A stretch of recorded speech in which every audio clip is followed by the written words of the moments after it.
Here's the unemployment choo-choo. All right, Jeff, another week of the unemployment choo-choo, and we could not have come on a better day, Jeff, because there is some important shit happening this week, huh? Yeah, I'll tell you what, there is some breaking news. I'm sorry, did you... I apologize. Did you just say the B word? I said the B word, and when I say it, I mean it. This is big, this is breaking, this is happening. We got breaking news!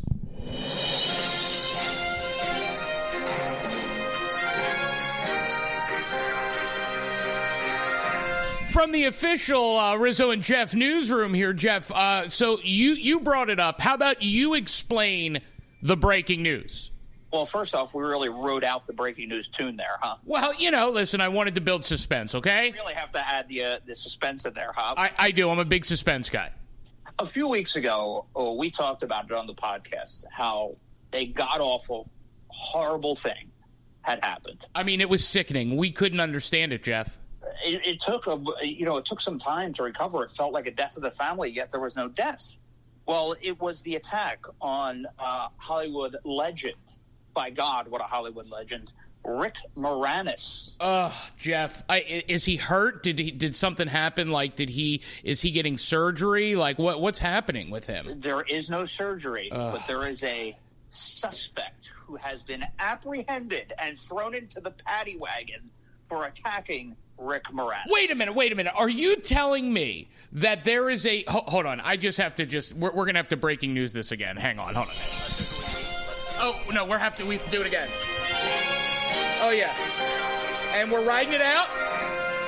Okay, and...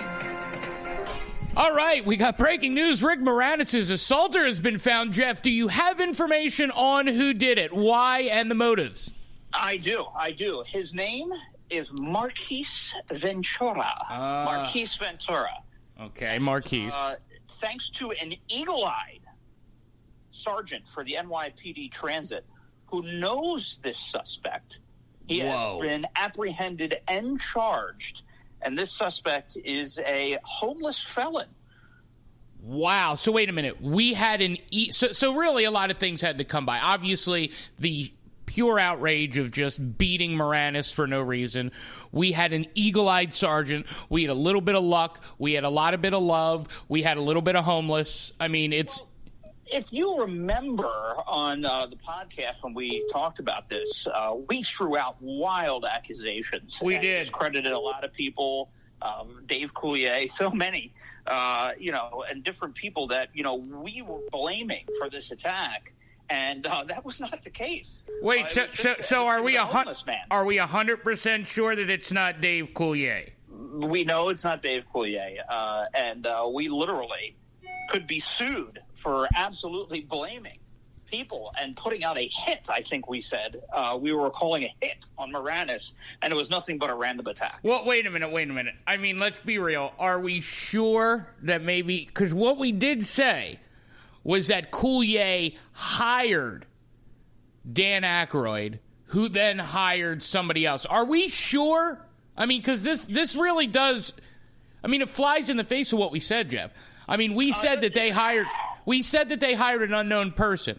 So how can we prove that Coulier is not behind this attack, Jeff? Because his most recent arrest was for allegedly randomly pummeling, just another homeless person in the West 4th Street subway station. So that was 2 weeks before the attack on Moranis. So it looks like he just likes to pummel people. Again. Are you telling me that it's not possible that he has a what's the word? Maybe he's an underground hit guy. Maybe you're saying that they were scoping out Moranis' house. They were noticing the people in the neighborhood, went up to somebody and said, "Look, I will pay you to do this," knowing that he's a street tough. Yes. As a matter of fact, let me, because I'm looking here at the NYPD's Twitter, and they said, they put a little siren emoji in the front. So I guess it's supposed to read, ew, ew. Right, okay. Wanted for assault on 10/1, 7:24 a.m., a 67-year-old male celebrity was walking southbound on Central Park West in the vicinity of the victim when an unidentified male struck him in the head with a closed fist, kicked him, and walked away. And I was like, I can't believe it. And then I pressed play, Jeff. I'm watching this video right now. There's Moranis walking down with a pup, and this guy just goes over and beats his ass. And in the video itself, how did Moranis do? Like, if you were to throw him in an octagon or something, do you think that he took the punch okay? Did he get back up? Was he down for the count? Well, see, okay, this is why I think it was a hit, and we'll get into that. It was a hit because this guy was walking. There was no one else on the sidewalk. He looks. He goes, that's the Moranis. He hits him. Moranis doesn't even try to fight back, as if he knows that he just wants to get this over with. And so, you put him in an octagon, Jeff, I don't have faith. I got to be honest with you. You remember those cartoons where, like, when the cartoon made muscles, instead of it going up, the hump went down, so it looked like he had no muscles, like, boo, like Doug Funny? I understand, yes. Okay. That's him. He is, and I hate to say this, and God forgive me, please, amen. Rick Moranis is a puss. Well, how do you know that? Maybe he's like an avid hunter and we don't know about it, and he knows how to play dead if like a bear is around, right? But then based on that logic, you're saying Moranis might be in his apartment and he's going to go kill this guy. A hunter only plays dead till his prey leaves. Then he goes out and he does, the 1-2. Well, Moranis got himself back up. I mean, how much of a wuss could he be? Wait a minute, Jeff, you didn't see... 60s. No. You didn't see this video, did you? He did not get himself back up. No, he was down and out, huh? No, absolutely. As a matter of fact, hold on. I'm going to try to send you this video so you can look at it and react real time here. Hang on. Send tweet. Do you have access to your Twitter, my friend? I do. All right. So are you saying this is like a Mike Tyson punch? Like you knew like the match was over? Yes. I just sent you a direct message in your Twitter. Open that up right now, and I want you to watch this video. And as you open it up, guys, this is literally Moranis walking, and he literally thrown and beaten into a door, and then he just lays there. And you could see as this guy walks away that Moranis not only doesn't get up, but it looks like he's whimpering a bit. Yeah, well, as I'm not receiving it for some obscure reason. I apologize about that. Hold on. Well, that's okay. And look, I'm going to take your word for it. Okay. The assault on Moranis, all right? I will. Hold on. I'm going to do one more thing because I really think it's important because you know what, Jeff? You have been sitting here. You have been defending him. You have been acting like, your shit doesn't stink. You've been acting like Moranis is just this big, tough hunter. I'm going to text it to you. How about that? We're going to give you a little texty-do. Here we go. And I want you to click that link there, Jeff. And there it is, right there. Well, I'm not saying a guy that's living in Manhattan is a hunter of sorts, but you are doing everything. You're doing everything to discredit my theory, and you're doing everything to say he got up. Here we go. Let's take a look. I want you to watch the whole thing. All right. Oh. Yeah. Ooch. Look, you see his feet? Doesn't move. Yeah. Doesn't move. Yep. Look at him right there. Bam. Beats his ass. Throws him into the wall. Bam. Walks away, and Moranis stays down. Reason for the assault. What's the reasoning for the assault? The thing is if you're right, if it was just this homeless guy that was assaulting other people, here's the thing. I get it if you're a homeless guy, you assault another homeless guy. They're sleeping on your train. They're pooping on your parade, literally.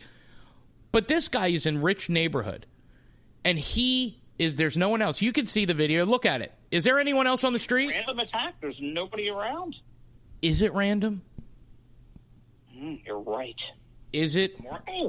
Right. You see? Yeah. You just keep watching it. And he's moving. Yeah, you just keep watching it. And he just continues. You know what? When you see the video evidence, I got to tell you, you're on to something there, Captain. I am.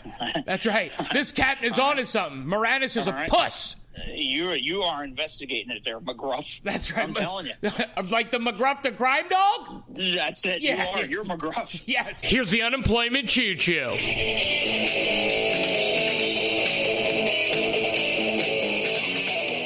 All right, Jeff, I figured because we talked about something so serious, the assault on Moranis, which have I at least provided enough evidence to make you think that maybe there's something to this? Yeah, you know what? And things might come out further, so we will wait patiently for that. But we're glad to see that Moranis is doing okay. And you seem to think that the man should be able to take a clean 1-2 and get back up. But, you know, not everybody's a tough guy like you. Well, see, that's the thing. I mean, look, I get Moranis. It says right here he's 5'4", 148 pounds. This guy was 6'2", 240. But you know what? Moranis can get up. He can get up. Okay. All right. Well, look, Moranis, obviously he did get up and somewhat pull it together. Okay. No, he got up and he was a wimp. He got up and he called the freaking popo, Jeff. He called the popo. He didn't fucking man up. He didn't go look for him. He popoed it. He was a little girly man. Do you think he cried? Oh, he whimpered. He ugly cried? Do you know what? Do you notice that right around this time, do you remember that there was a commercial for Mint Mobile released? With Ryan Reynolds and Rick Moranis? Yeah, Moranis came back. Yeah. You know why? Because he knew that his legacy would be tarnished, and he had to come back and do something. That's all. He knew it. He's a charged fees on his Mint Mobile bill. That's right. Now, Jeff, I was thinking about this, and I was like, we could delve into the Moranis, but there is something else that I think, let's move to something a little happier, because I think this Moranis thing puts us in an argumentative position. It makes us anxious. And yeah, we don't always want to be like that, right? No, never. And do you remember our discussion about Cheadle? I do, yes. Cheadle and getting the Cheadle on your hands, or just, and I think we involved Don Cheadle, if I'm correct, as well. Well, you are correct, as a matter of fact, yes. Don Cheadle and Cheadle, Cheetle, is the Cheetos. What would you say? Is that dust? Is that what it is? Yeah, it's the Cheetos dust. If you're a guy that just wears jogging pants and things like that, it's basically the dust powder that gets on your hands, and you rub it all over yourself. Oh, nice. Well, Jeff, there's been and this is what I don't understand. I don't mind a Cheeto here and there. I don't. What I do mind is when people go overboard with it, and I feel like this Cheetle cookbook is too much. Do you remember the last time you purchased Cheetos? As a matter, I'm so glad you asked me that question. Yes, it was I tell you Cheeto-wise what I purchased, but go ahead. It was yesterday. My mother, who we were so grateful to have her come and visit again, she came and she said, "Hey, Pirate Rizzo, I know you're busy, but I need a snack." And I said, "Mom, what do you want?" She said, "Oh, I don't know, chips." And I said, "What kind of chips?" And she said, "You know what? I want some Cheetos." So she said, "Get me one Flamin' Hot, one cheese puff, one cheese ball, and one Chester Cheetah cheese doodle." So we got one of each of the Cheetos at the Speedway, which were on sale 2 for $4. And there is nothing but Cheeto dust all over her beautiful Mother's Day present that I got for her, a blanket. Oh, wow. So were you the guy that was going in? You're the snack in the gas station guy. Was that you? That of course. First off, I'm snack in the gas station guy. Just so you know, you know it. You're the guy that stands in front of whatever they have rolling, wrapped in some greasy dough, and that's what you purchased those things. I did, yes. 2 for $4 taquito guy. Oh, 150%, yes. I mean, are you going to tell me that your Cheetos purchase? And when was the last time you purchased Cheetos, by the way? Well, I didn't. Listen, per se, I didn't buy them. But what I did get was Cheetos flavored mac and cheese that you can buy. Okay. And bold and cheesy. Unlike a regular Velveeta type of mac and cheese that you would make, there is a Cheetos version of the mac and cheese. Is it the liquid cheese or is it the powdered cheese? Does it come with powdered cheese? So you literally get Cheetle in a bag. You Cheetle in a bag, yes. Now, did you cook this? Is this a craft? I have not. It was there. It was purchased. My mom refuses to make it. So say she's making like pork chops, she won't make that on the side, and she keeps telling me that I can make it for myself for lunch.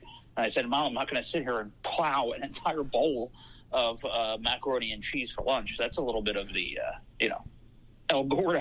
So you're not comfortable eating macaroni and Cheeto by yourself? No, I feel like a total fat pig. Okay, so if you made